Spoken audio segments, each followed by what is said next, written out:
দেশের ফুটবলে কি চলে? দেশের ফুটবলে হামজা চৌধুরী চলে। যিনি কিনা ২৫ মার্চ এশিয়ান কাপ বাছাইয়ে ভারতের বিপক্ষে ম্যাচ দিয়ে লাল সবুজ জার্সিতে অভিষেক করতে যাচ্ছেন।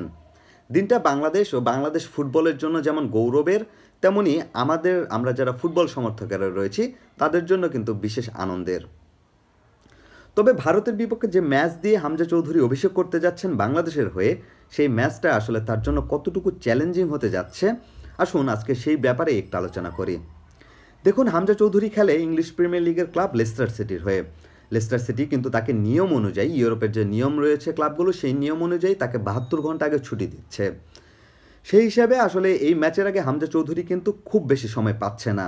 তার মানে কি দাঁড়াচ্ছে? তার মানে হামজা চৌধুরী ইংল্যান্ড থেকে সরাসরি বাংলাদেশে আসবে না, সে সরাসরি দলের সঙ্গে যুক্ত হবেন ভারতে গিয়ে। এবং ভারতে গিয়ে হামজা চৌধুরী যে দলের সঙ্গে খুব বেশি অনুশীলন করার সুযোগ পাচ্ছে, ব্যাপারটা কিন্তু তেমনও নয়।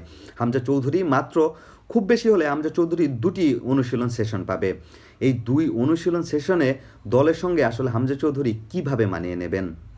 হামজা চৌধুরী ছোট থেকে ইংল্যান্ডে ফুটবল খেলে বড় হয়েছেন।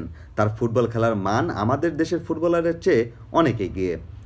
এই ২ দিনের মধ্যে আসলে ফুটবলারদের সাথে সে কিভাবে কম্বিনেশন করবে, সে ফুটবলারদের কতটুকু বুঝবে বা বাংলাদেশের ফুটবলাররা তাকে কতটুকু বুঝবে, সেই প্রশ্ন কিন্তু থাকছেই। হামজা চৌধুরী কখনো দক্ষিণ এশিয়ায় এই কন্ডিশনে ফুটবল খেলেননি। তার জন্য হয়তো এই কন্ডিশনের সঙ্গেও মানিয়ে নেওয়ার একটা চ্যালেঞ্জ থাকবে। কিন্তু হামজা চৌধুরী যেহেতু ইউরোপে ফুটবল খেলেছেন, বিভিন্ন কন্ডিশনে আসলে তাকে ফুটবল খেলতে হয়েছে, সেই কন্ডিশনগুলো তাকে মানিয়ে নিতে হয়েছে।